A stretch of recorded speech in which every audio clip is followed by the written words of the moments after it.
আমি সব কিছু সইতে পারবো যদি তুমি আমার পাশে থাকো। থাকবো চন্দ্রা, থাকবো সুখে দুঃখে, আমি তোমাকে আমার বুকে সারাটা জীবন আঁকড়ে রাখবো।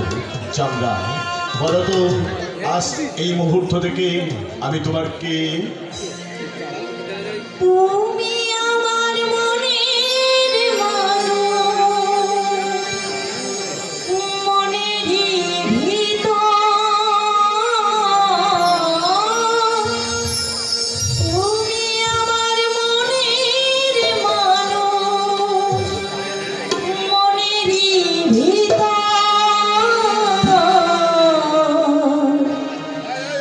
তুমি আমার জান বন্ধু, অন্তরের অন্তর। তুমি আমায় কইরো না গো কোনদিনও পর। তুমি আমার মনের মানুষ, মনেরই ভিতর। তুমি আমার মনের মানুষ, মনেরই ভিতর। তুমি আমার জান বন্ধু, অন্তরের অন্তর। তুমি আমায় কইরো না গো কোনদিনও পর।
এক নজর না দেখলে পরে পরাণ আমার পড়ে। দেখলে পরে দুই নয়নে তৃষ্ণার বাড়ে। সামনে আমার প্রেমের সিন্ধু, পাইনা তারে এক বিন্দু। সামনে আমার প্রেমের সিন্ধু, পাইনা তারে এক বিন্দু। হায়রে আমি অভাগিনী, পিপাসার কাতর। তুমি আমার জান বন্ধু, অন্তরের অন্তর। তুমি আমায় কইরো না গো কোনদিনও পর।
ভালোবাসা বলো কোথায় আমি রাখি।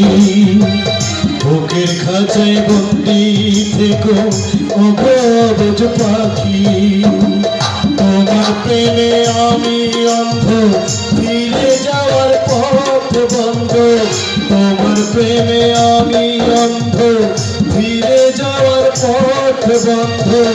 ইচ্ছে করে জনম ভরে করি গো আদর তুমি আমার জান বন্ধু অন্তরের অন্তর তুমি আমায় কইরো না গো কোনদিনও পর। তুমি আমার মনের মানুষ মনের ভিতর তুমি আমার মনের মানুষ মনের ভিতর তুমি আমার জান বন্ধু অন্তরের অন্তর তুমি আমায় কইরো না গো কোনদিনও পর। তুমি আমার জান বন্ধু অন্তরের অন্তর তুমি আমায় কইরো না গো কোনদিনও বলো।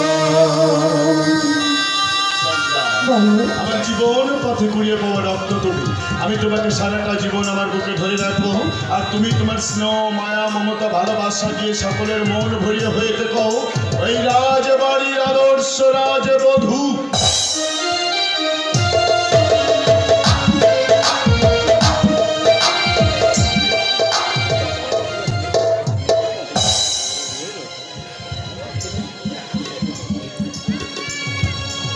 শোনো গো, তোমার বড় আদরের পুরা শঙ্করের রায় আশীর্বাদ।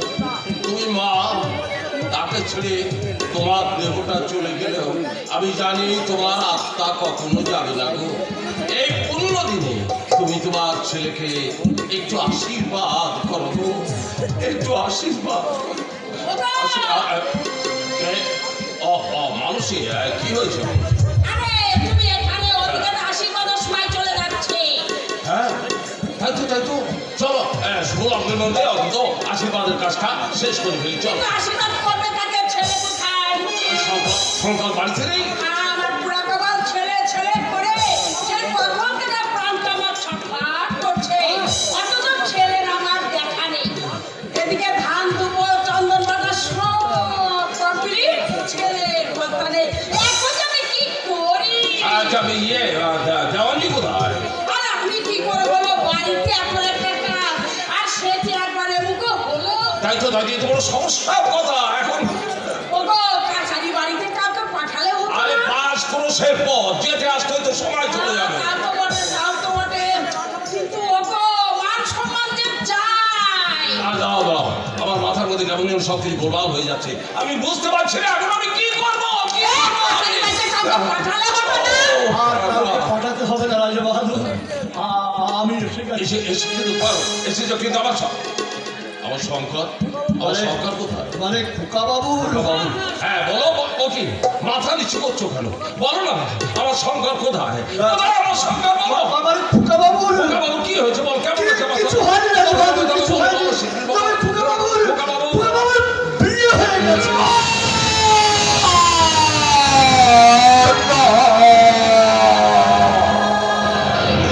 বিয়ে হয়ে গেছে, বিয়ে হয়ে গেছে। রাজা বাহাদুর, গণকপুরের বংশীদাস চৌধুরী বড় গরিব, ভিক্ষে শিক্ষে করে তার একমাত্র মেয়ের বিয়ে দেবে বলে একটা পাত্র জোগাড় করেছিল। গায়ে হলুদ আশীর্বাদ হয়ে গিয়েছিল।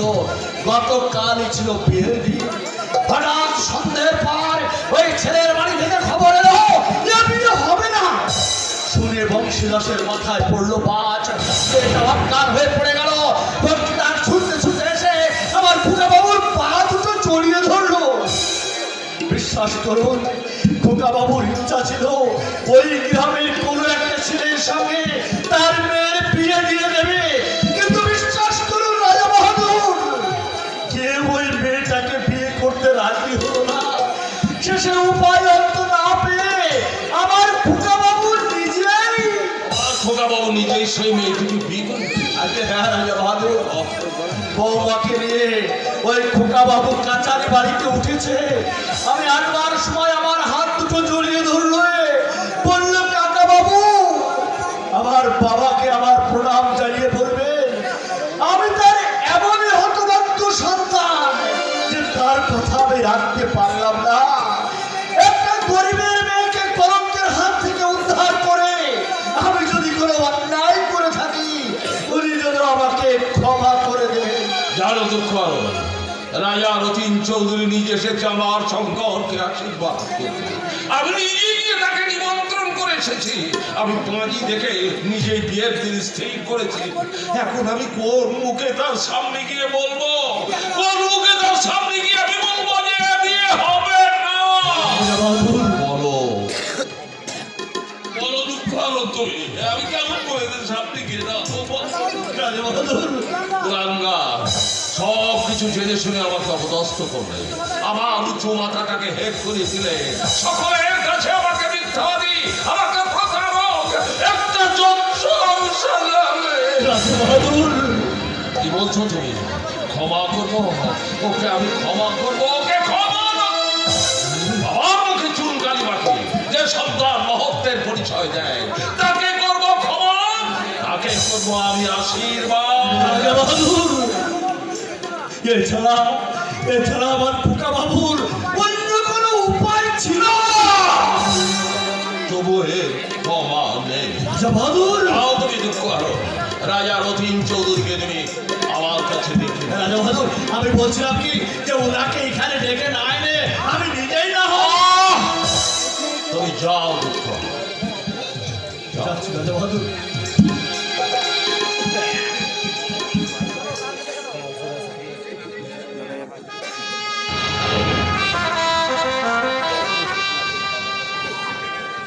শোনো গো, তুমি কান খুলে শোনো। তোমার ছেলে আমাকে অপমান করেছে। তোমার বড় আদরের খোকা আমার মুখখানা পুড়িয়ে দিয়েছে গো। বলো আমি তাকে কি বলছো তুমি? কি বলছো তুমি? ওকে আমি ক্ষমা করব? ওকে আমি ক্ষমা করব না, ওকে আমি ক্ষমা করতে পারবো না। আমার প্রাণ থাকতে ওকে আমি ক্ষমা করবো না গো। রাজা বাহাদুর, করো কুলাঙ্গারের যেখানে যত স্মৃতি চিহ্ন আছে সব মুছে ফেলে দাও, সব কিছু আগুন ধরিয়ে পুড়িয়ে দাও। রাজা বাহাদুর, সে আমার কেউ নয়, সে আমার কেউ নয়। আজ থেকে আমি জানবো আমার বড় ছেলে শঙ্কর মরে গেছে। আমার শঙ্কর মরে গেছে, আমার শঙ্কর মরে গেছে। ওদের চলে যেতে বলো, রাজা বাহাদুর, ওদের চলে যেতে বলো। আমার বংশের মর্যাদা এমনি করে যে পথে তুলোয় মিশিয়ে দিয়েছে এই কনকপুরে রাজপ্রাসাদের মধ্যে, রাজ্য সীমানার মধ্যে কোথাও তার জন্য এতটুকু স্থান নেই। রাজা বাহাদুর, এত নিষ্ঠুর হবে না রাজা বাহাদুর। আপনি আপনার আদেশ প্রত্যাহার করুন। অসম্ভব! রাজা বাহাদুর, সূর্য পশ্চিমে উঠতে পারে কিন্তু রাজা নরেন্দ্র নারায়ণের আদেশ কখনো লড়তে পারে না। রাজা বাহাদুর, কোনো দুঃখ হলো যতক্ষণ ওই কুলাঙ্গার ছেলে আমার রাজ্য সীমানার মধ্যে থাকবে ততক্ষণ আমি এক বিন্দু জলগ্রহণ করব না, করব না, করব না।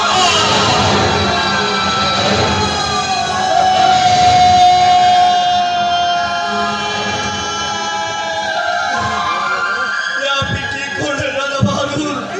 আপনি কি করলেন? কাকা বাবু, বিয়ে বাড়ি উৎসব মুখর পরিবেশ, ছোট ছোট ছেলে মেয়েরা বর আসবে বলে আনন্দে ছোটাছুটি করছে। কোনি তার ঘরে বসে আপন মনে স্বপ্নের জাল বনে চলেছে। এমন সময় বরের বাড়ি থেকে খবর এলো এ বিয়ে হবে না। যে বাড়িটা ছিল আনন্দ মুখর পরিবেশ, মুহূর্তে সে বাড়িতে নেমে এলো বিষাদের কালো ছায়া। বাবা ছুটতে ছুটতে এসে রাজবাড়িতে ভগবানের মুখে খবরটা দিয়ে গেল। ভগবানের মুখে খবরটা শুনে আমি ছুটে গিয়েছিলাম ওই অসহায়ের বাড়িতে। বাবু, আমি চেয়েছিলাম গ্রাম থেকে একটা পাত্র জোগাড় করে মেয়েটিকে লগ্নভ্রষ্টার হাত থেকে রক্ষা করতে, কিন্তু আপনি বিশ্বাস করুন আমার কথায় গ্রামের কোনো যুবকে এগিয়ে আসেনি। তাই বাধ্য হয়ে মেয়েটিকে লগ্নভ্রষ্টার হাত থেকে রক্ষা করতে আমি আমার জন্মদাতা বাবার অনুমতি না নিয়ে তা তাকে স্ত্রীর মর্যাদা দিয়ে রাজবাড়িতে নিয়ে এসেছি, সেটা কি আমার অন্যায়? সেটা কি আমার অপরাধ? কেন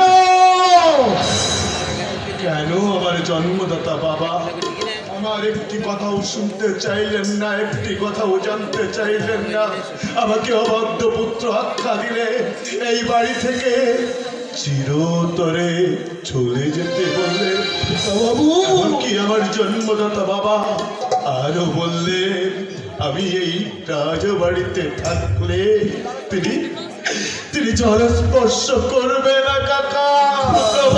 আমি এক্ষুনি চন্দ্রার হাত ধরে রাজবাড়ি ছেড়ে চলে যাব কাকা বাবু। কাকা বাবু, বাবার আশীর্বাদ পেলাম না। আপনি তো আমাদের পরম গুরুজন। আমাদের জীবনের এই শুভ মুহূর্তে আমাদের দুজনকে আপনি আশীর্বাদ করুন কাকা। আপনার আশীর্বাদ হোক আমাদের চলার পথে হোক। এসো চন্দ্রা।